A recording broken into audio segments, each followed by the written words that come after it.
Good morning, good afternoon, and a wonderful good evening. Welcome to the live Pivotal Podspective. This is an interesting show, Adrian, isn't it? I'm your host, Elliot Brown, and my wonderful co-host, Adrian Robansu. Hello, everyone.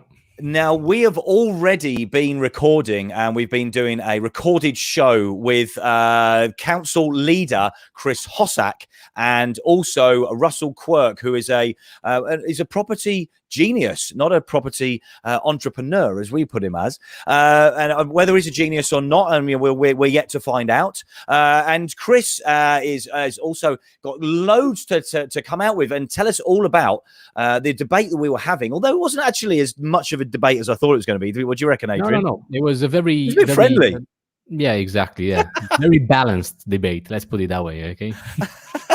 Well, listen, I'm not. Without further ado, we're going to go into this because Chris is tight on time. Actually, might not be, but we're going to go into the show anyway, and we're going to do an intro and let you know all about it as we start talking. So, without further ado, let's bring our guest extraordinaires on to the show.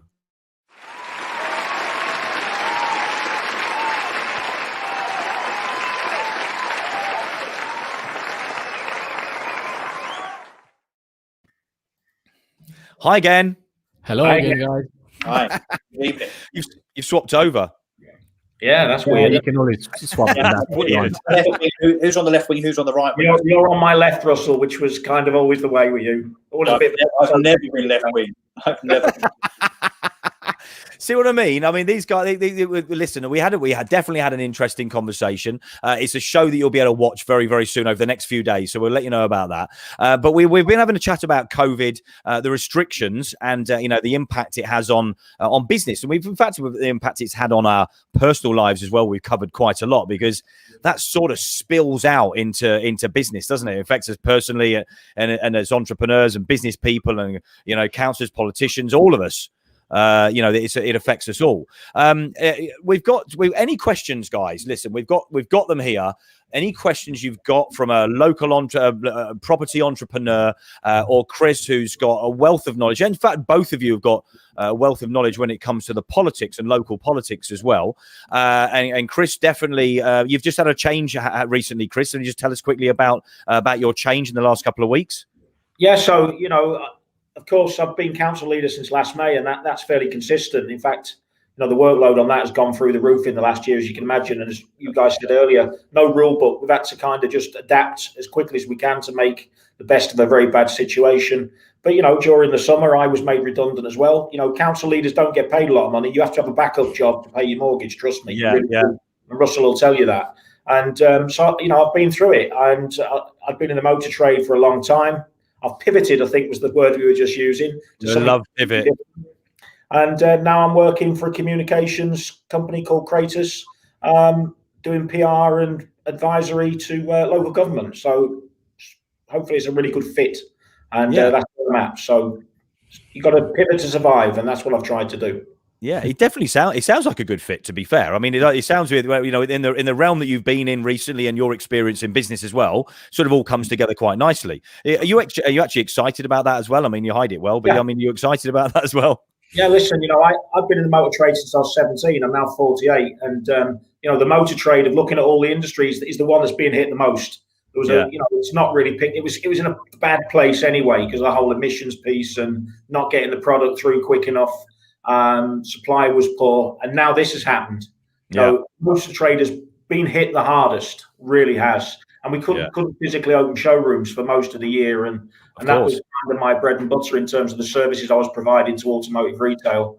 And so what happens, you kind of expect to happen, and it's hit a lot of people very hard in that sector. Yeah, definitely. I mean, right, okay, so the impact it's having, right? We all know there's an impact, and we've spoken a little bit about it in the recorded show, and we started getting into the property side of things, Russell, and how that's impacted, or about to impact that. And in fact, it hasn't really impacted that industry a huge amount this year, has it? There's been sort of peaks and troughs, but let's face it, we get that in sort of uncertain years anyway sometimes. Well, it's been a very, very odd year. The run up to it has been kind of 3 years of uncertainty because of Brexit, and fair to say that no matter what side of the debate you're on, whether you're on Leave or the Remain side, one thing that the whole polarisation of the Brexit argument did was to create massive uncertainty. So that affected the property market significantly. So transactions were down. Values actually held really well because you actually saw a reduction in not just demand, but also supply. So whereas there weren't people buying, there also weren't people selling. So actually values were entering 2020 were about 8% higher than they were at the beginning of 2016, which, some will say is remarkable considering we did hear a lot of the so-called experts dooming and glooming, saying that if there was a Brexit vote to leave, regardless of when we left, the house prices would drop, and that simply has not happened. But going into 2020, it kind of there was, I think, a bit of confidence around Brexit. Again, depending on regardless of which side of the argument you're on, there was some certainty that Brexit was therefore obviously going to happen with the EU. It was a final bit, wasn't it, that we've all been waiting for? Yeah, but then so January, February, kind of March, okay. Then of course COVID hit and we locked down at the end of March, as we all know. And of course for the property industry, like most other industries, I mean, we had to shut completely. I mean, there were no viewings. You couldn't move physically, so there were no removal vans. So for the latter part of March and then during April and May, there was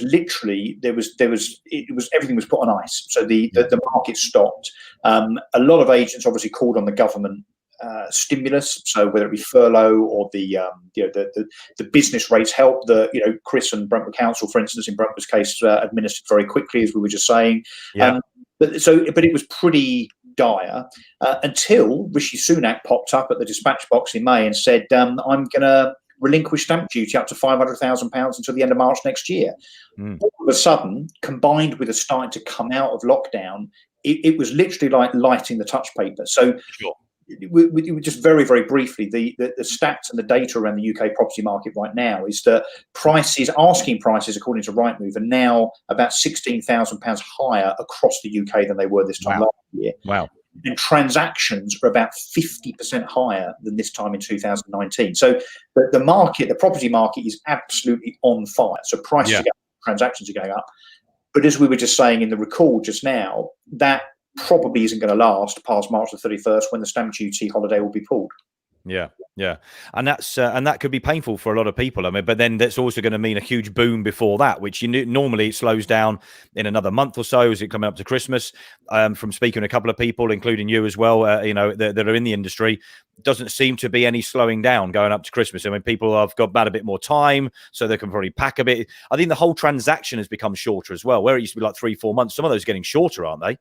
Well, it takes less time to actually get a buyer for a home than any time in history. So again, according to about 50 days, and it's usually about 70 to 80 days that it takes to find a buyer.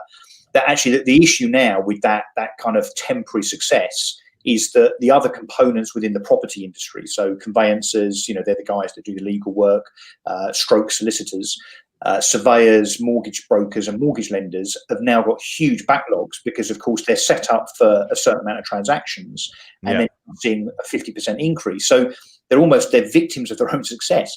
That is a problem because the time taken now to get from offer being accepted to exchange of contracts and moving is actually now longer.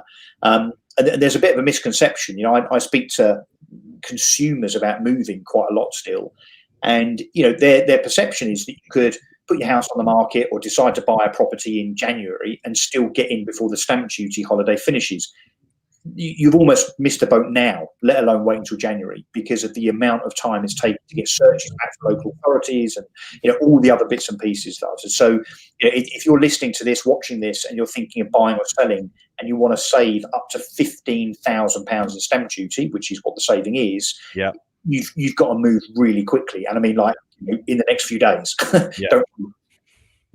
Good advice. We've got a question over here from Hakel, who comes on the show. How's Brentwood doing in terms of business, Chris? And this was a question for Chris. So it depends. It's a broad question. Very broad, and it depends how you measure business. And I talk to a lot of the business community, and it's a big layer cake, isn't it? You've got big multinationals at the top that are employing, tens or hundreds of people, less of those in Brentwood, actually. And at the lower end, you've got your retailers, your 1 or 2, 3 people working in a shop. Business, obviously, in terms of how it's doing for this year, has been really tough at the retail end. It picked up a little bit as we came out of lockdown, and a lot of businesses were reporting quite good footfall. We talked about it earlier, but those that pivoted actually and started to put their retail business online got some real benefit from that as well. But in terms of the other end of the spectrum, I'm really looking for some big employers to get back in Brentwood. I want to demonstrate we're open for business. We've had some big employers in Brentwood over the years, global names like Thermos, they up and went somewhere else. Ford Motor Company recently moved their UK head office out of Brentwood.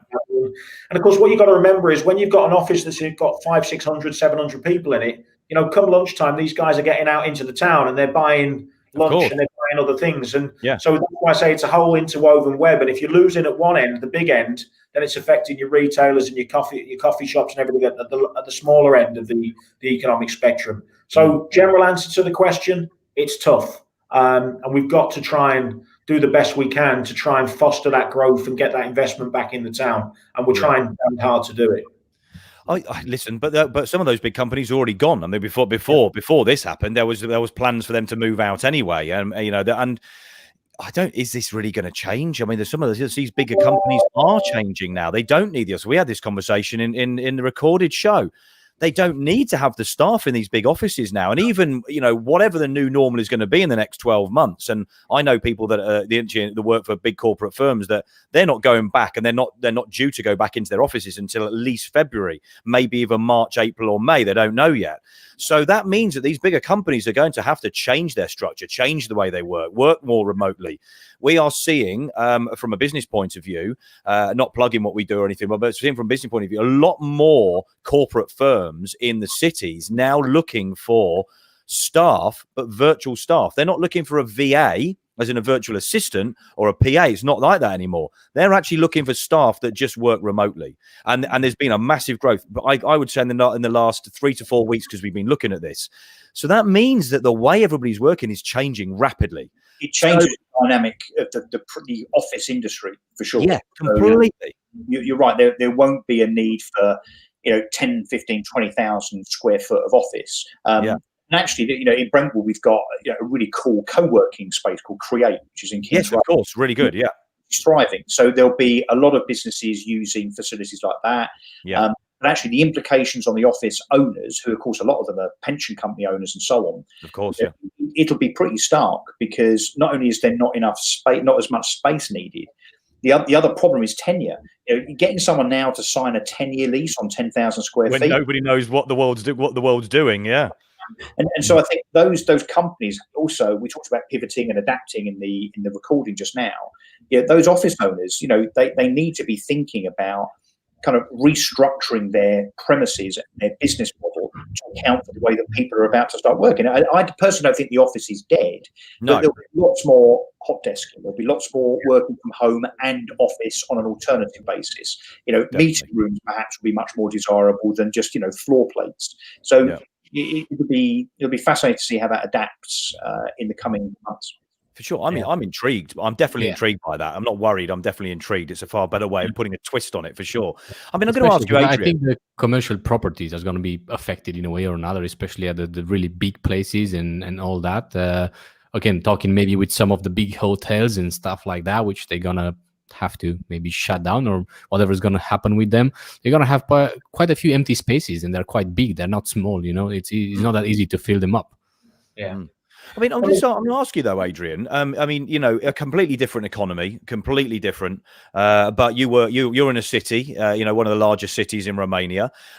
What sort of effect is it having on businesses there? And a completely different economy. I mean, they've got I don't mean this in any rude way, but a far more basic economy than we have. It's far less complex the way that lives and businesses are run. I don't mean this in a rude way at all. Because we've spoken about this. No, but it is the truth. I live in Eastern Europe right now, just where I am originally, and people here, they have a different way of doing businesses. That's why you have loads of small to medium-sized businesses, and people are, again, not that much online. They don't know about many things. But I would say that people here don't respect the measures that well, right? And maybe that's why the businesses, they have not really Been impacted. affected that much, just because at the end of the day, people were like, fuck it, you either let me do my business, or again I'm going to shut it down, and that's it. Or sometimes the old-fashioned way, you bribe a bit and things get easier, right? But yeah, I don't want to say much about that. But for example, I have a very good friend of mine, and he has a big business with very big wedding hall, like about 800 people that can fit in there, a big motel with a big petrol station and all that. So it's a huge place, right? And he decided to lock everything. He said he's not going to fucking risk anything, any fines from the government, especially because let's say they target more like the big businesses in terms of finding them and getting money out of them than small businesses, because they cannot really get much out of there. So he hasn't risked all that. He also has a gym that he bought recently. Well, he bought it in December last year. He had to very quickly shut it down because it was the lockdown. Now it's opened again. But yeah, it's very uncertain here as well. And in terms of what people are doing, it's more like each to their own. But I've seen businesses getting closed as well, getting shut down, just because there's no demand for them. Hospitality here, it's not that bad in terms of the restaurant industry, because everyone just went deliveries. That's all that they do. Just delivery. Well, same here. But you're certain a lot of them haven't moved online. Their businesses online. They're still physical properties, aren't they? Physical businesses, brick and mortar. Exactly. But I have to admit, so comparing with what I've seen last year in December when I was here for Christmas, I see much more empty commercial properties now around here. Right. For sure. Right. Okay, I mean it's a fallout everywhere, and I said it's interesting because you can sometimes learn things from a completely different country, completely different environment, different businesses that are run, and I'm always curious because there's people in America that are suffering, and there's other people that are absolutely smashing it, and they could be in the same arena but completely different cities or completely different areas, and that it's the mindset of people as well. I find this is the biggest thing I found with this, and I've spoken about this time and time again about certain business people have a mindset that they're just not letting all this affect them. They're just not letting it impact in their lives, and I have to be honest with you, I've been party to that. I felt about this whole thing, Adrian, on a I agree, and I think the biggest this was one of the biggest eye openers for people around from here, let's say, especially. I think that was in UK as well, but people just realize now that they cannot have just one main income stream, because if anything happens to that, then they're gone. There's nothing they can do anymore, right? So that's why people start to look now at a few small ventures outside the main one. 100%. What they call the side gig.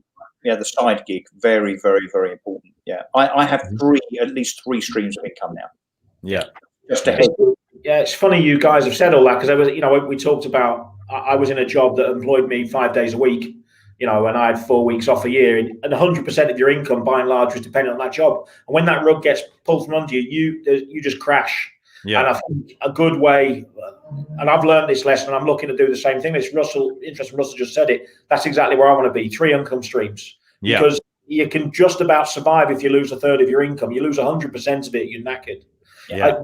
Just on the going back to the dynamic of this whole working from home piece and the impact that's going to have, and going back to the original question, I think there's an opportunity in it, and it's this.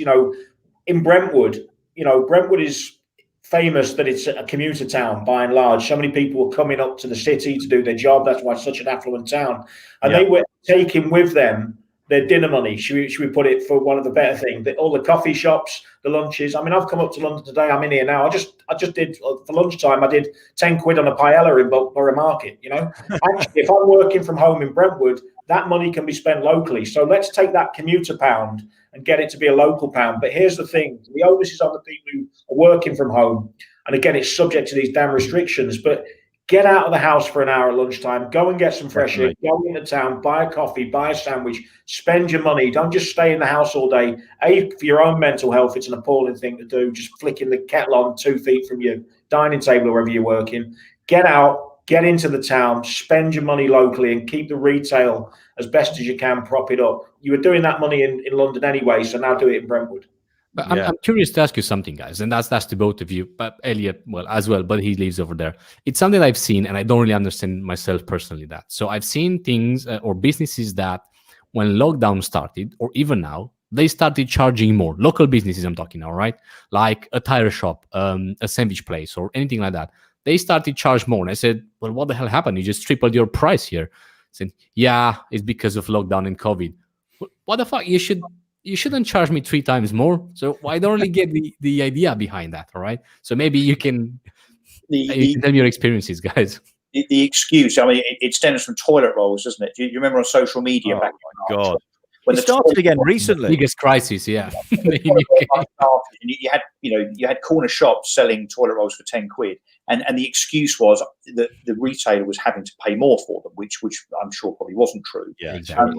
No, I'm torn on that. It's a very interesting debate because I'm a huge advocate of the free market. So if you're stupid enough to go and pay 10 quid for a toilet roll, and you can't either or make a provision, then look, that's on you. And I guess if you're a retailer that's stupid enough to try and charge £10 for a toilet roll, then you deserve to be named and shamed. So, but I don't think there should be, if this is where you're going, Adrian, given that you come from Eastern Europe, regulation. Because as soon as the state gets involved with pricing, oh, what a slippery, horrible slope that is. So, and look, we saw, didn't we, that if you want to use toilet rolls as the ongoing example, that was very short-lived. Very, very shortly. Yeah. And I personally, if I'd gone into a shop and was charged 10 quid for a toilet roll, 6 months, 2 years later, I'll never go back to that shop again. So that shop will suffer. And that's the benefit of the free market. Yeah, definitely.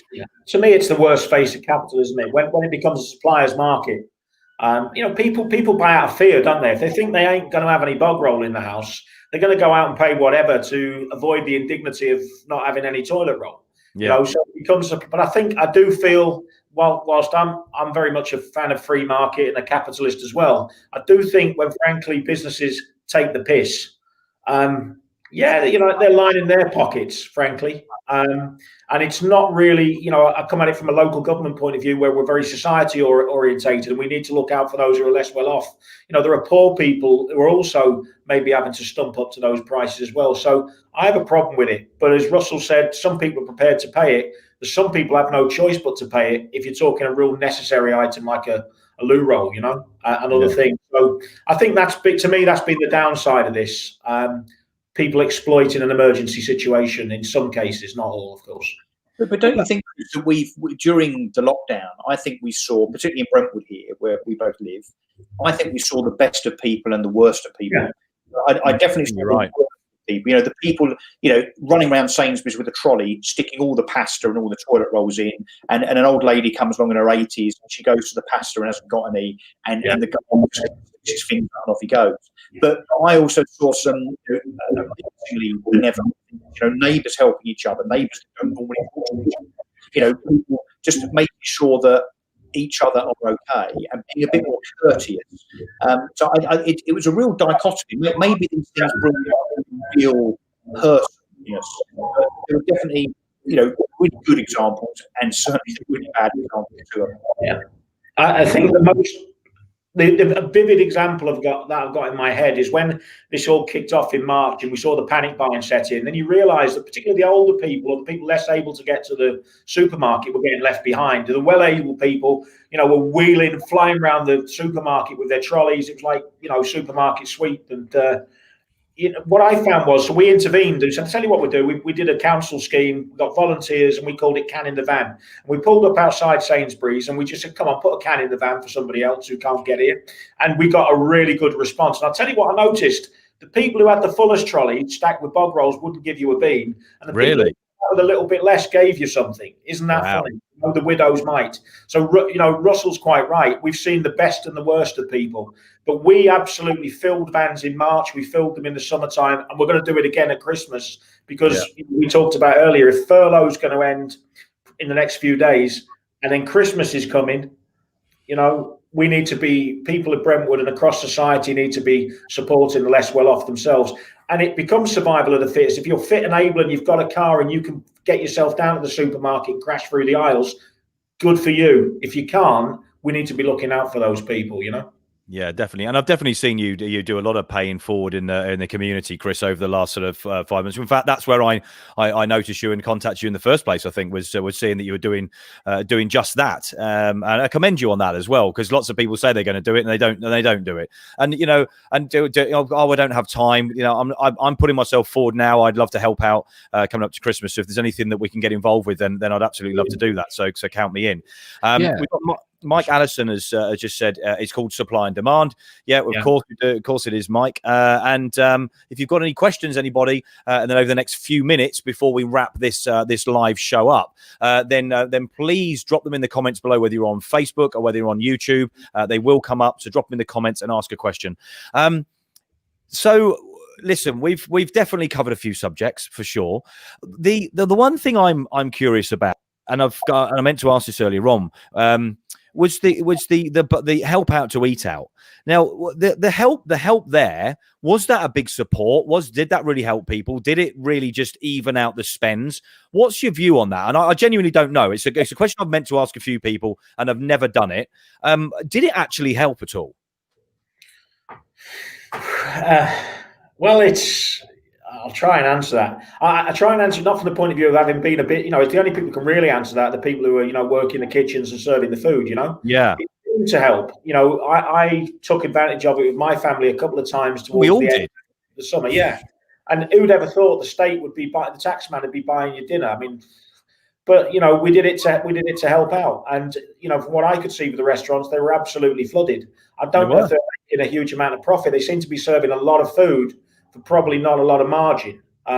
It kept them going. And what is it? Do you get 20 covers in a restaurant and make 50 quid a head, or do you get 60 covers in the restaurant of a night and make 20 quid a head?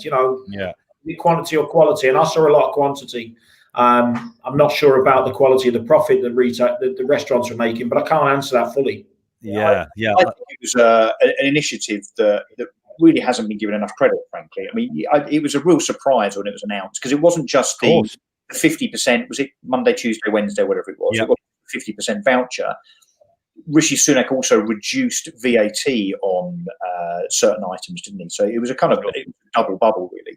I think, going back to when that was done, which was May, June time, I think, wasn't it? I think that kind of that leg up, that shot in the arm to get people out again, because they weren't used to going out, and to help the hospitality industry, which, as we said, has been one of the worst affected. I think was a very, very good thing. I did see some stats a few months back which showed that the days where the vouchers applied were significantly busier for those restaurants than other days. Now, yes, whether Monday, Tuesday, Wednesday pulled people forward from Thursday, Friday, Saturday, I don't know. I mean, what I see anecdotally, though, is that a lot of places that I'll go and buy food, again, where I live, Brentwood and Shenfield, they seem to be busier now, or they were in Essex before Tier 2 was introduced, busier now than they were pre-COVID. Yes, and I think earlier in the week, like this, there seems to be a spread throughout the week rather than it just being what used to be a Thursday, Friday, Saturday, Sunday sort of thing. It's now sort of might have happened. It's literally, no pun intended, whetted people's appetites. So that I think for going out a bit more regularly, and got used to going out. I wouldn't normally go out on a Monday lunchtime, but I started to because of the voucher, and I've continued to. And so I think it actually might have kind of almost hidden, uncredited long-term effects. Yeah, I think you're right. Yeah, I think it was a really good initiative. I actually, look, without getting too political, guys, I think the government's had a lot of stick over the last few weeks. And of course, they've made mistakes. I mean, look, no shit. There's no textbook for this stuff. Yeah. Of course, they're going to make mistakes. I think they deserve a lot of credit. I really do. Given that the goalposts move every few minutes, you've got now competing scientists. You've got the kind of, you've got the anti-lockdown guys, including the World Health Organization, and 12,000 people that signed the Barrington Declaration. So you've got conflicting scientific diktat, and no textbook, no kind of precedent here. So I think we should give government a bit of credit, that particularly when it comes to the way that people and businesses have been supported, really from day one. I think it's been absolutely remarkable. I think the way they've dealt with it has, and as you're right, I mean they've all had some stick. And I do think they've done a great job. I mean, I think that the support has been impeccable. I mean, some of the support you just would never have expected in a lifetime to ever see that. You know, there was none of that 12 years ago, was there? There was none of this stuff going on. But because it affects the health and it affects your personal lives, and it's not just about the money, and it's not just about the banks, not just about business, it's about everything. That's where the supporters come in that I don't think would ever have come in normally. I think it's very easy to throw rocks. You know, as a political opposition, it's very easy just to kind of go hang, sit back, wait for a little mistake, and then kind of capitalise on it. Very, very easy to do that. Very easy to say what people should have done in hindsight with the benefit of hindsight. And I'm going to make a really horrible, and you're probably going to tell me off for this, but a political, I doubt it. Political comment and statement. Say what you like about Boris Johnson and Rishi Sunak. Don't we all agree, thank God, from a business perspective, that the leaders of this country are not Jeremy Corbyn and John McDonnell? Oh yes. Seriously, where do you think we would be now? I dread to think. To be fair, I dread to think, and I'm not into politics, as you guys know, but I dread to think that wouldn't be a very. I don't think it would be a very pleasant place to be over the last 4 or 5 months. Sketch. It would be, you know, having to get up half an hour before you went to bed, living in a cardboard box on the side of the road, licking the roads clean. That kind of thing. It would be absolutely horrible. We've got a couple of comments over here. I think Hakel was didn't actually hear his answer, but I will send him a message anyway. Yeah, Hakel just go to the minute.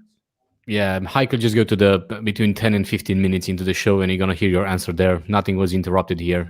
Everything went smoothly. So yeah. Yeah. So my mum said I certainly would not bulk buy and pay for toilet rolls to what they were worth. So people were really stupid. Yes, Mum, they absolutely were. You can always wash yourself, but yeah, that's another story. Thanks for watching. And Mike Allison has said, "How does our government support compare with other countries?" Okay, that's an interesting question. I genuinely not sure. To be fair, I don't really compare. I think that's difficult to know that. Anybody? Our furlough scheme has been the most generous in the world, as I understand it. Yeah, and it was 80% of salary. And don't forget, this was done really fast. This was done within days of this whole thing. I mean, Europe, I think, obviously looked very, very fragmented. In the US, it seems to be all over the place. There's huge debates now between Trump and Congress with regard to stimulus packages and when the money is coming, and if it is or if it isn't. There's debate about trillions of dollars. So I would think that this is anecdotal. I don't have the numbers in front of me, but I think we've been looked after relatively well, I would say, compared to other countries.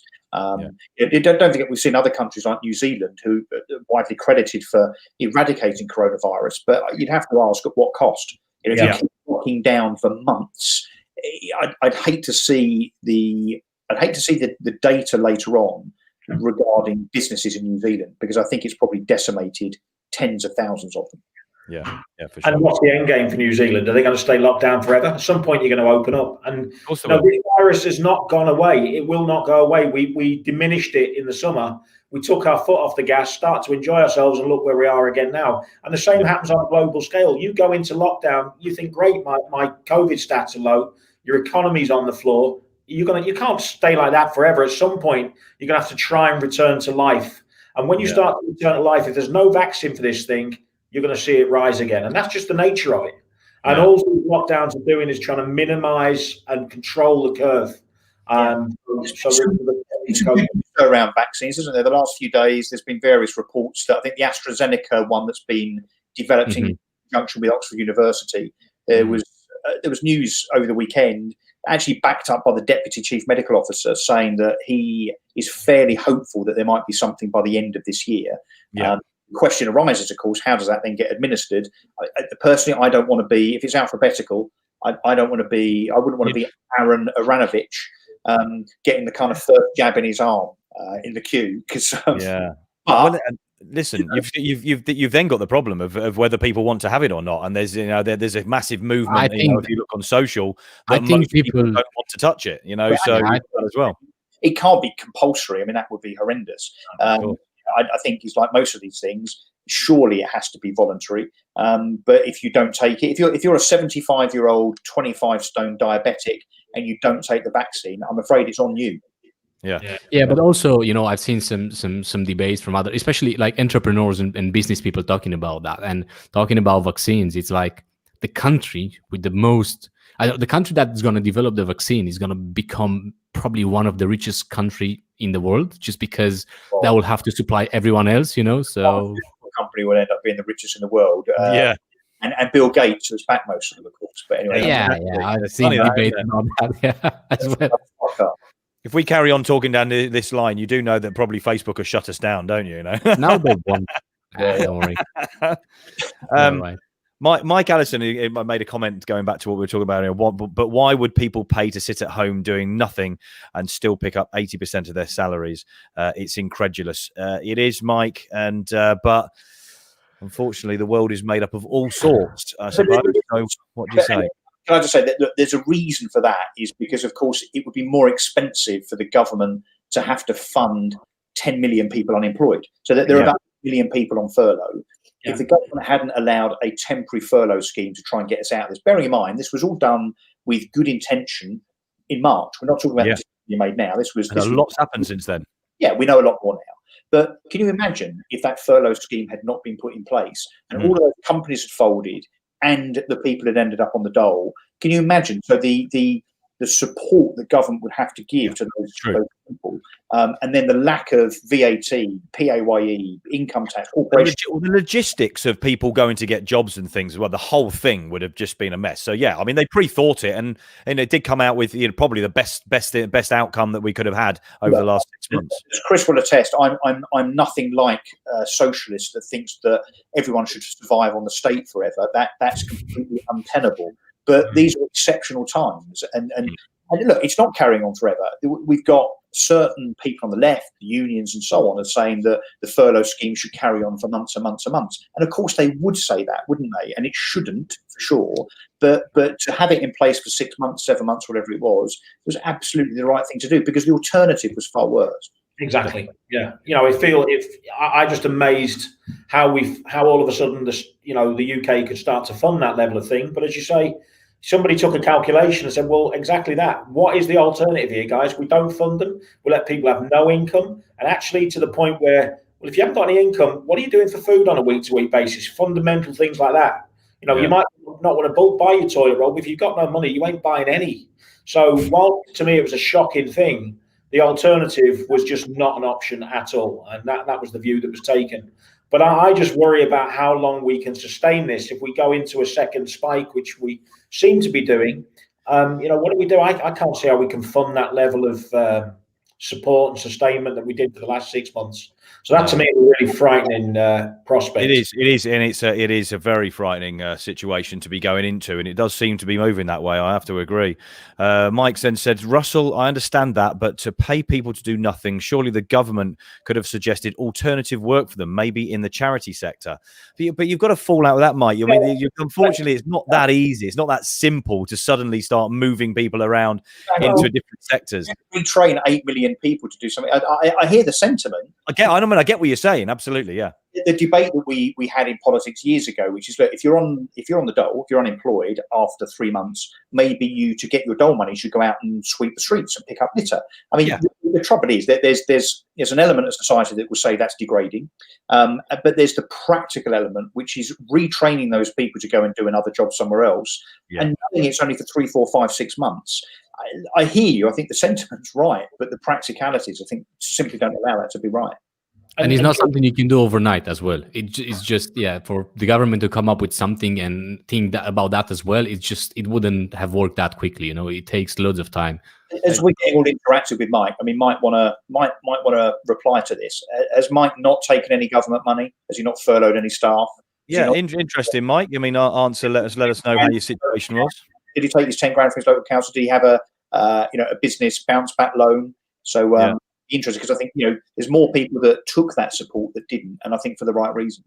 And by the way, from a community point of view, the council, people who were put on furlough, a lot of them didn't just sit back. Some of them did. Some of them enjoyed the time out, I'm sure, on 80% or whatever. But actually, quite a lot of people stepped up and said, right, how can I help? I've got some time on my hands. And that did happen. So, you didn't need to be forced to do that.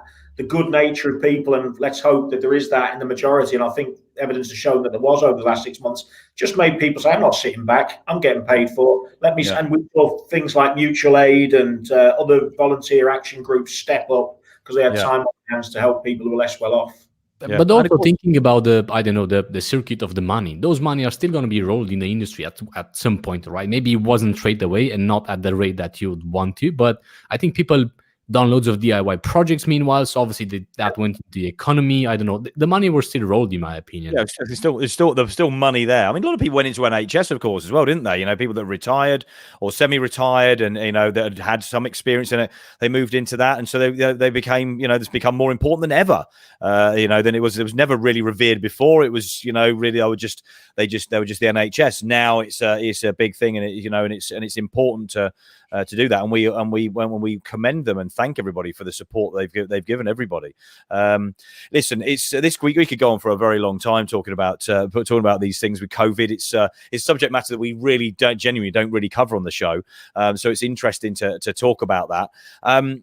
Listen, I know that Chris, that you want to be getting off home. So you've been doing this recorded show and the live for a while. I know we're going to be getting you guys back on to talk about some of the subject matters. We've had this conversation. We've definitely got other areas we want to talk about, maybe outside of COVID, but I'm sure by the sounds of it, that's going to get brought into it at some stage. On the recorded version, we obviously did this already, but for the viewers and people that are listening to find out where they can find you guys, because clearly you're geniuses and extraordinaires in your field, obviously. But Chris, it isn't social media that we get you. How do people want to contact you if they're in the local area around Brentwood, etc.? If people want to reach out to me about anything that's to do with local democracy, local government, my email address is chris.hossack@brentwood.gov.uk. I don't do social media too much. I simply haven't got the time to get absorbed in it and track every comment. I just can't do it. It sounds like you need the chatbot. It sounds like you need the chatbot on your page, to do the AI chatbot. If people want to make the trouble to email me, I'll make the trouble to reply and try and help them out. Simple as that. Excellent. And Russell, of course, local property entrepreneur genius. Where can people find you? Yeah, so in contrast to Chris, social media is kind of where you are, where I hang out a bit, really. So Twitter, so at Russell Quirk, and in particular if it's business related stuff, follow me on LinkedIn, and I'm pretty good for a debate here and there, whether it's LinkedIn, Twitter, Facebook as well. So yeah, just come and find me there on those platforms. Great stuff. Well, listen, guys, we're going to let you go. Thank you very much for doing the recorded show. If you want to hear and watch the recorded show, it will be turned into an audio podcast. We're going to get that pretty quickly as well. But the video will be going up over the next few days. So keep your eyes peeled for that. I don't know what Adrian's smiling at because I've been taking a while to get these produced. We're going to do it. Okay. Mike Allison's answer before we wrap it up. I rest my case, Mike. Ironically, we did receive a 10K grant, which we applied for on spec. However, someone stole our green bin from outside our home. That's why I was laughing. We are still waiting for a replacement. Mike, email me. You got the email address. We'll get you a new one. We're going to buy a few with his 10 grand that taxpayer. Well, listen, it's been thanks very much, guys. It's been a massively informative show. It's been very, very different. I would definitely want to be doing more of these. So thanks for joining us. If you want to know what else is going on with Essex Business Radio, of course, carry on watching. Adrian and I are going to carry on with the show. We're going to let these two wonderful guest extraordinaires, gentlemen, now friends of the show, we're going to let them go in a second. So carry on watching the show. Adrian and I got something we want to talk to you all about. So we're going to say goodbye to you guys, and we'll catch up with you over the next few days, no doubt, and we'll touch base. Yeah. Thank you. Thanks very much. We'll catch up really soon. Take care. Take care. Cheers, bye. So cool. What an interesting show, Adrian. It was one of the. Yeah, I don't think. Well, we've never done anything like that. We had some really interesting people over there, with some really interesting topics, and yeah, it was great talking with them. To be honest, yeah. And so, listen, it is a very different show for us. It's very, very different. We thought we was going to be more of a debate, but it was quite a friendly debate. I mean, they're both gentlemen know each other. There's a mutual respect. They both sit on different sides, but they both understand each other as well. I like that. That shows unity, right? And that shows that both of them care about the good of others, and they're not, selfish or anything like that. And they just want whatever is best for the businesses and people to thrive and to work in these times. So that's really cool. Just like we said in the show, and just like they said, here we've seen that COVID brings the best out of people or the worst. In this case, we've seen the best out of people, and we really like that. Yeah. Yeah, I think it's bringing out best in us, because Mike Allison says, "Love the show, guys," with 2 big kisses. Well, big love Thank you, to Mike. you. I hope we've done something good tonight and we sorted out your green bean problem. So yeah, just email Chris and see what's gonna happen. Okay, you get your bin sorted. Absolutely. Yeah, let us know if that's not gonna be sorted, because we're just gonna have to call out Chris here in the show. Listen, if you've just joined, we've been on for a little while now, but if you have just joined the show, we started at 6:30 this evening because we had 2 it's very interesting guest extraordinaires this evening, where we were chatting politics and business and the effect that COVID's had. Almost a harking back to something that I did when I did a COVID show, what seems like a very long time ago, C19, how we deal with it, but which you can still find, on YouTube, and you can still listen to if you download the Essex Business Radio app and you want to listen to the podcast. Go and check them out wherever you get your podcasts. But really interesting show to chat about that, and it's something we haven't done. In fact, we probably should bring that in a little bit. It does affect everybody. There's a constant change in our personal lives and business wherever you are in the globe, so we probably should do a little bit more of that. But if you love what we're doing, then give us some love hearts, give us some thumbs up, whether you're on YouTube or Facebook, and if there's any questions that you would like to ask the guys that we had on the show, and that was Chris Hossack, who's a head councillor for Brentwood Borough Council, and Russell Quirk, who is a well-known property entrepreneur, and was involved very much involved with the setup of eMove. Actually, eMove was his business many years ago, and so he has got a wealth of knowledge when it comes to property and what's going on. And of course, that obviously spills out into business as well. So we've covered a few topics, but this evening, now that we've had that element to the show, we want to sort of just talk about something else, don't we, Adrian? We want to talk about something that's sort of come to light through all of the guest extraordinaires we've had over the last 4 months and 5 months, and all the conversations we've had, and pivoting and talking about pivoting and how you can help people. And in fact, it's changed our direction as business owners and what we do on a day-to-day basis, hasn't it, Adrian? Yeah, for sure, definitely. And it's something pivoting as well. Yeah, and we've listened to all the people we've had on the show, and the shows and the questions, and then we've had meetings with people in regards to the business and what we do. And if you don't know what we do, because it's not something we often talk about, it's not about us, the show. It's about the guests. It's about getting across something that's going to be valuable to you as an audience as well. It's really important to us, and we're on the quest to learn from the best, as I said time and time again. But if you don't know what we do, then we'll let's have a quick rundown. I mean, Adrian, or what is it that you do, Adrian? That's very difficult to explain sometimes, and I'm still struggling sometimes to find the right explanation for what I do. But mainly, let's say I do chatbots, but forget about the chatbots. I help you get more customers. I help businesses get more customers through conversational marketing. That's what I do, right? And that translates to chatbots, SMS, and other things. It all goes omni-channel. But what you try to do when you have a customer, you try to retain that customer and make it a bit more loyal. And I do that through multiple channels, including social media, emails, and SMS, just because that's what I've seen it works for me. And chatbots are my thing. Let's put it that way. Chatbots and social media advertising. Yeah. And you're an analytical guy. You understand, once you start working with things, how you then use the data that you get from this, because it's not about just getting engagement with your clients, potential clients, or a customer or potential customer, or somebody new that wants some information. You also start gathering data. The more that they ask questions, or the more they want answers to questions, you understand, you get answers, you get information, you get a link with that person, that potential client, that potential perfect avatar, as we may call it. All of those things work in. So you build the data, and Adrian, you're a big data lover. Without data is key, right? Without that data, we don't know how to move before. We don't know how to pivot. We don't know how to change if we don't have knowledge and data. Exactly. You have, Gary Vee, a big marketing guy and all that. He said you can grow a small business up to a level where it's all about your feelings and your message and all that. But if you want to scale up from, let's say, small to medium, or medium to big, or anything like that, you need to look at the data. That's the only thing that is never going to lie to you. And that's where you take your decision based from. Yeah, definitely.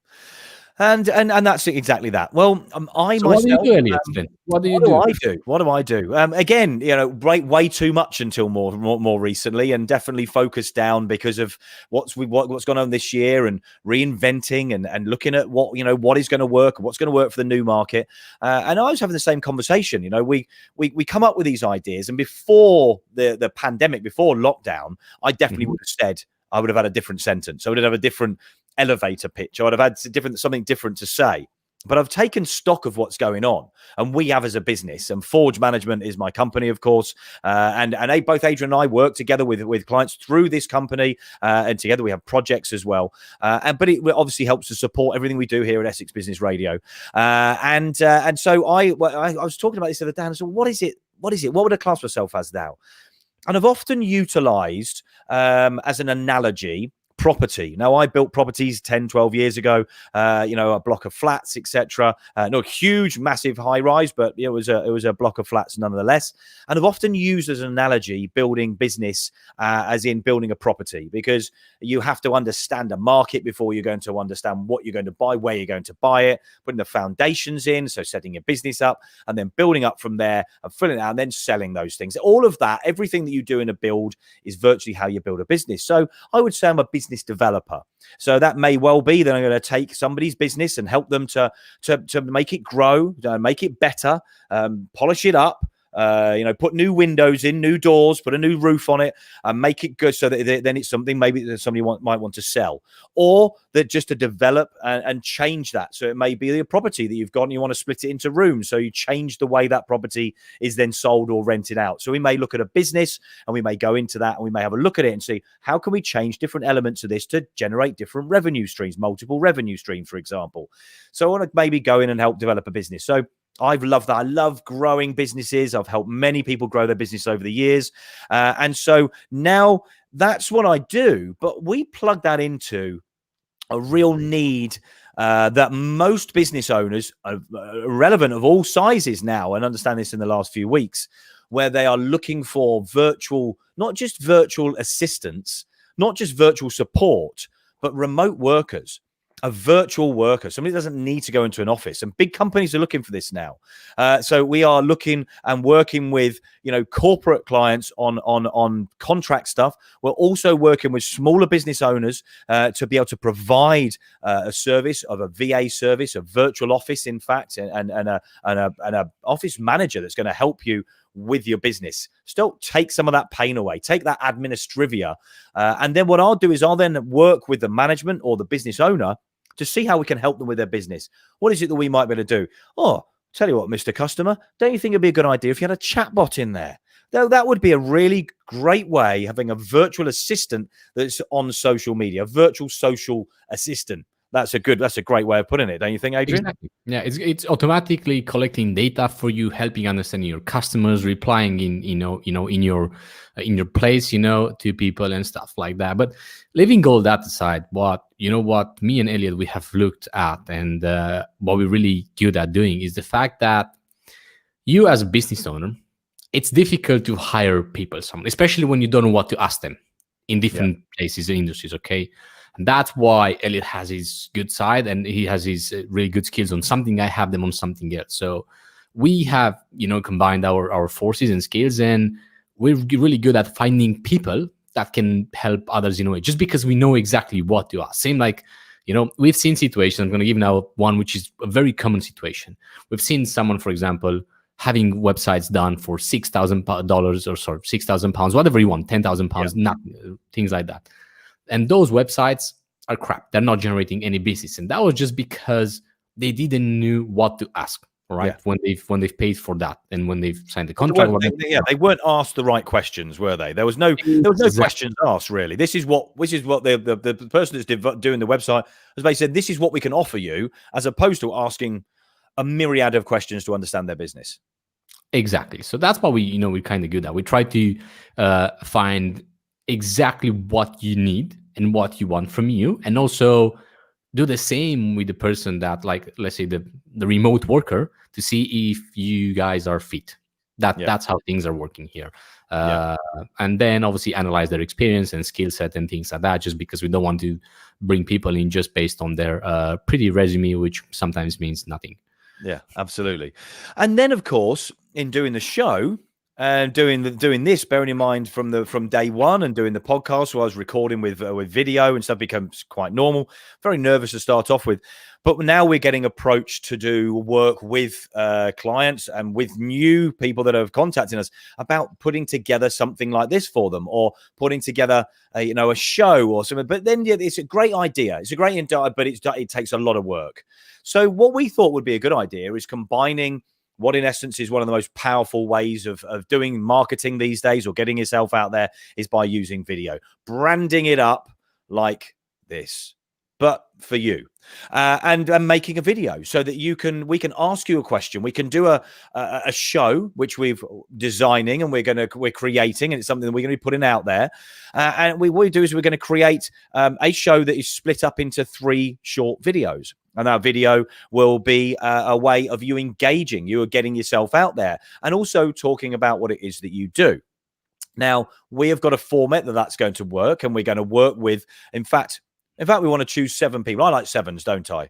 So we're going to choose 7 businesses that we are going to work with, and it's going to cost you guys is £10 a month. Now, that's not what the ultimate cost would be normally, but we want to work with 7 people because we know this works. We do it for ourselves, but we do it in a slightly different form. So we are actually going to create a branded video that is for you, combined with what Essex Business Radio does as well, because it's this format here, soft media, and we'll put it out on our channels as well, and we'll share it with our partners, and we can spread this video out organically. That is going to work really, really well. Let us tell you why it's going to work really well. When you think, well, I know a bit about social media, I know a bit about Facebook, and I know that we've really got to spend to get some results. Well, we also know that there are organic ways this can work. Listen, we can rocket it and push money into it, but let's just look at it on an organic level. Because with the video, what we may well do is go, well, there's a button down below. If you'd like to know a little bit more, or get in touch with us, or get some answers, some frequently answered questions. How would that work, Adrian? That would work really great, just because you have other things connected to that, okay? What might that be? It might be a chatbot, which works based on comments. So what you can do something that every time when you put a post out or a video from a business page, you connect a chatbot to that post or video. And when someone comments anything, a message from Facebook opens up and asks them, hey, nice to see you. How can I help you with? Or, I don't know, comment this or say something if you want this free PDF or if you want this free information, whatever you want. There are so many ways in which you can utilize that. That is just infinite, let's say. Absolutely. So what we're going to do, that's why we thought, stay on and do this. I know we're sort of plugging something here, because we've realized through what we do that we can actually help more and more people. We've put people together through doing shows. We have grown our audience, in fact, grown our network globally 1,000-fold. You know, 1,000-fold probably not, but 100-fold for absolute sure. I didn't realize quite how many people we've got to know, and through the people that we've done the shows with. So it shows the power of doing video. Now, we'll happily get you on and do a podcast with you as well, or come get you on the show. So we'll talk about that. And then we're also going to do the videos and create a strategy for you that means that this will absolutely work. It's absolutely going to get you engagement at a low level, so that then you can make that work, generate some revenue, so that you can then start creating revenue that you can spend on advertising to start growing your business. We will help to put a strategy together over 3 days, and we're going to be doing this free of charge. So if you are interested, we want you to DM us, send us a message, either Adrian or myself directly. That's absolutely fine. Or you can go into the Essex Business Radio chatbot, which you can do by clicking on the send message button and tap on ask a question. Exactly. We'll tap on ask a question. We may change that, but we could but tap on ask a question and say and just put chatbot marketing. Just put chatbot marketing. Or no, put video chatbot. Put video chatbot. Yeah, put video put chatbot. Whatever you want. For whatever you like, we'll get back to you. But if you're interested, so we are looking for 7 different businesses. We are only going to work with 7 different businesses at a time. The first 7 that approach us that are all very, very different, we are going to work together. And we are going to do this over 3 different days. It's not going to take all day. It's going to take a couple of hours on one day, maybe a couple of hours on the next, then a couple of hours on the 3rd day. And then we will work with you directly to create a video with you in a particular format. So if you want to do this and you want a strategy that's going to be completely different to what anybody else is doing, it's completely fresh, it's completely new, nobody else is doing this that we're aware of, and I know we've looked, and it's very approachable, it's very warm. You're not going to be selling, you haven't got to really think about anything that you need to speak about, so you don't have to pull a video camera up like a lot of people do and go start selling yourself and talking to that. You don't need to do that. We are going to help you with that, and we're going to take the pressure away by asking you certain questions that's going to allow you to get yourself out there. And people are going to want to know. Mike Allison is in. Well, we'll have a chat with you, Mike, and we'll see about getting you on. That'll be absolutely great. And if anybody else is interested, we really want to hear from you. So we're going to be starting this imminently. We're probably just before the end of the month, if maybe not, maybe November. Get ready for next year. So listen, we want to hear from as many people as possible. We want 7 different businesses. If you think this would work well for you, then we want to hear from you. Anything to add to that, Adrian? The only thing that I would add is that we're gonna do whatever we can for you, right? And we're gonna give our best out of it. But in the same time, you must be committed as well. Okay, we cannot work with people that expect everything done for them or other people running their business. I've seen that way too much. And we've done it. And yeah, it doesn't work. So as long as you're committed as well and 100% sure that you want to be in this, we're 100% as well. Absolutely. We are right behind you. We are massive advocates for SMEs. Whatever's going on in the world, all the things we spoke about in the last couple of hours with our guests, with Chris Hossack and with Russell Quirk, we were talking about COVID. Listen, there are still massive ways of helping you grow your business. There are still ways to make more and more money, and there's still a world going on out there. There really, really is. It may have changed, but it's still going on. People still need services. They still need products. They still need you. So we want to hear from you. Let us know. We're going to be putting some posts up over the next couple of days about this. I'm probably going to split this up as well. So if you do want to get on a video and you want to make this happen for your business, then we want to hear from you because we want to help you. But we're going to wrap up the show. I think we've covered a few subjects and we've ended on something that we're both massively excited about. And if it hadn't have been for all the shows that we've done, we probably wouldn't have come up with something that I think is, well, we know is absolutely going to work. It works for us. It works for us already. So we know it's going to work for you guys. For sure. Yeah. Well, listen, Adrian, thank you very much. An eclectic show. Lots to go over. It's been an interesting one. Thank you, Elliot. Yeah, definitely. Listen, guys, if you've watched to the end of this or you've speeded towards the end and you've seen this and you want to get on a show, go over to the Essex Business Radio Facebook page, click on send message and tap on get on a show. Go through a few questions there, which Elliot bot, my little robotic cousin, I think it's my cousin or my brother, depending on what week it is. Well, it comes on and we'll go through a few questions with you. So if you're a good fit for us and we're a good fit for you, then we'll get you on the show. And if you want to get on with this, then go over there, drop us a message below, put video chat, but whatever it is you want to do, we'll come up with a name for it. But if you're interested, let us know and we want to work with you. Big love for now. We're going to sign off because it's been an incredible show. I've really enjoyed it. You can find us anywhere on social media, Essex Business Radio, apart from Twitter, which is Essex Biz Radio. And keep an eye out everywhere for what is going on over the next couple of weeks with all of our guests. And obviously this big thing that we want to do for you to help you with your business. Otherwise, I'm going to say ciao for now. Brown cow.